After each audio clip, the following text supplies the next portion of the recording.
bring in Hogan Gidley, who is Trump 2020 campaign national press secretary. Hogan, thanks for being here tonight. Good to have you with us.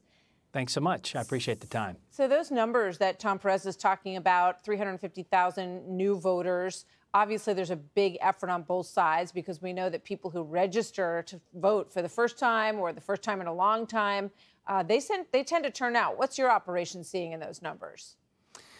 Well, look, a couple things I think important to note here. The Democrats put pretty much everything they had into early voting. They tried to scare Americans to say they couldn't get out and safely do it, that social distancing wouldn't work, that masks wouldn't work, that they needed to vote from home. And Democrats seem to be doing that in bigger numbers than Republicans. But that's something we expected to happen because that's something that usually happens in presidential politics. The problem is it's not happening at the rate they thought it would. Michigan is a great example. We expected about an 80-20 swing, Democrats voting early to 20% of Republicans. But in fact, it's closer to 50-50 right now. That tells you that the enthusiasm, the excitement, of course, is for this president and Donald Trump. And we've seen that gap widen over the last several weeks because people understand this president has actually delivered on promises he made, whereas Joe Biden has a 47-year career of failure. Well, it's interesting because, you know, when you look at Michigan, it's a very tight race once again. And we're seeing that the president is spending a lot of time shoring up the places that he won last time. I remember a moment several months ago when there was $1 billion in the campaign coffer on the Trump side, and the discussion was, we're going to win Minnesota, we're going to win New Hampshire, we're going to play in New Mexico, all these other states that the president was going to be spending time in to try to pick up those states. We see some defense right now. It's not defense. I mean, look, if the president keeps all the states he won in 2016, he's going to be reelected, obviously. But the fact is, this president fundamentally changed the Electoral College map for Republicans moving forward, winning states that Republicans hadn't won in decades. We absolutely think we have a good shot at picking up Minnesota, possibly New Hampshire, but we still have to make sure we defend all of the states we won the first time around. And the people want to hear from the president. They want to hear what he was able to accomplish on their behalf in the first 4 years and what he's going to do in the next 4 years. It matters to people. That's why we have decided to go out and do these rallies again, get in front of the American people without the filter of the mainstream media. Joe Biden is still counting on that basement strategy and trying to buy advertisements in these states, and he thinks that is what is going to bring it home for him. Our campaign apparatus, our turnout models, our methods, it's the envy of the political universe. We've been building this out for the last 3 years, and I was looking 130 million voter contacts in this cycle to date. That's incredible. No one's seen anything like it, and we expect that's one of the things that's going to help drive home this election for a victory for this president. All right. We're looking at COVID-19. The president went after Dr. Fauci today, said, you know, the idiots, talking about the idiots who worked on the task force and all of that, saying that people have COVID fatigue. They're tired of hearing about it. Here's what Joe Biden said about that. Watch. My grandfather would say, this guy's gone around the bend if he thinks we turned the corner. Turn the corner. Things are getting worse. He continues to lie to us about the circumstances. We are seeing an uptick in hospitalizations in 39 states across the country. What do you say to that? Still, our case mortality rate is extremely low globally. That's good news. The American people are safer now than they were at the beginning of this outbreak. And Joe Biden's prescription for all of this is just to shut down the country again.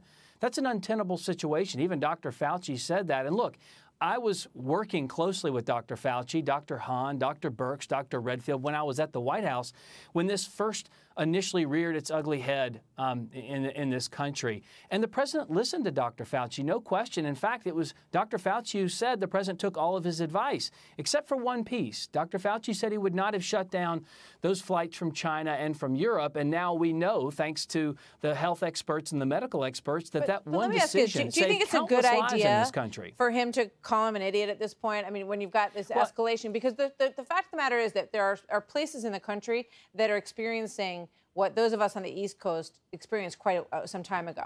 And that part of this whole experience is when you feel very nervous. And Wisconsin is one of those states. So they thought they were out of the woods, but now they're seeing what we saw here, not in the numbers, I should point out, that we saw in New York or New Jersey, not even close, but the hospitalization rates are increasing around those people as they get ready to vote.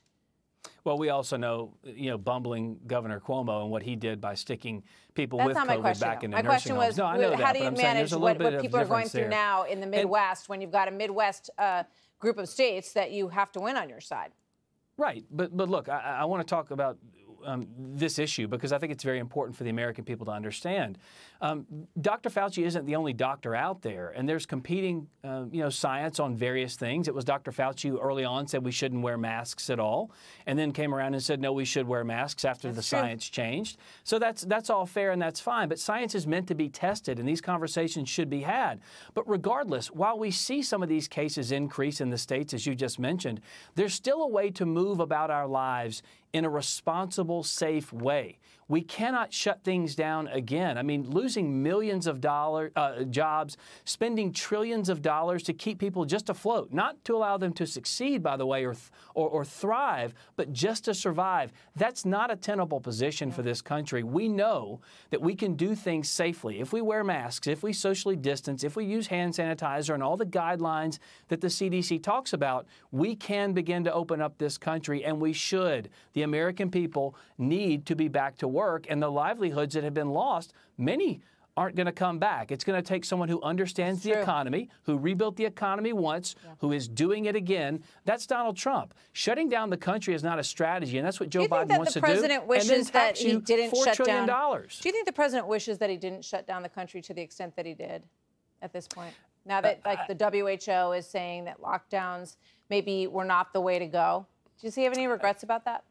Not to my knowledge. Everything I've talked to him about privately and everything he said publicly is that's what he had to do to protect the people in this country. Remember, 2.5 million people were projected to die because of this virus. And while one death is tragic and the 200,000+ is horrific, and it's because of China. It's what they did to the world. It's what they did, with an unforeseen, unprecedented global pandemic. They unleashed it on the world. But this president's leadership prevented the spread to the numbers of 2.5 million people dying. It's his leadership that protected us against that. And how people grade him on that is going to be the thing that we're talking about after this election is over. We're going to learn one way or the other how people ultimately grade him on the handling of that. Let me just ask a quick question about the debate before we head out. Is there an effort to make any adjustments heading into this new debate? Jason Miller was on over the weekend. He said the president is going to stand back a little bit and let Joe Biden answer these questions to a greater extent. What do you expect? Well, look, I was on your show, I think last week or week before, talking about the debate commission and all the stuff they were doing to try and tip the scales for Joe Biden. We saw it again today. First, they tried to mess up the whole process with a virtual debate. Then all of a sudden, the last debate, which is typically about foreign policy, something we talked about with the commission early on when we agreed to the rules set forward. Now, what do you know? It looks like the president secured a lot of peace deals in the Middle East, securing the region, making the world a safer place. Information now comes out showing Joe Biden knew about the deals Hunter Biden was making with Ukraine, a corrupt country, and communist China, also corrupt. And all of a sudden, they're going to change the topics for the debate yet again. So it's pretty clear the fix is in at this point. Are they definitely not? How can you have a debate where there's no discussion about foreign policy for the commander-in-chief and the president of the United States?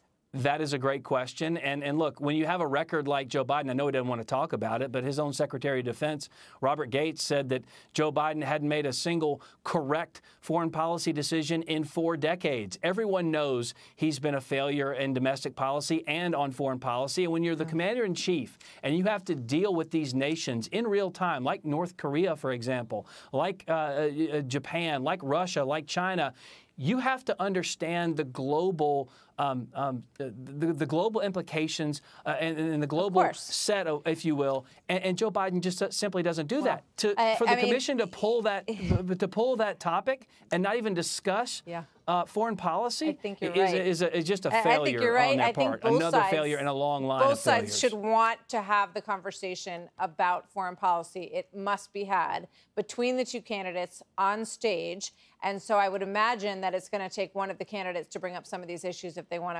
to get into it with the other on this. And I have a feeling I know which side it will probably be. So we'll see. I think you're probably right, Hogan, Martha. thank you very much. Good to see you tonight. Absolutely. Sure.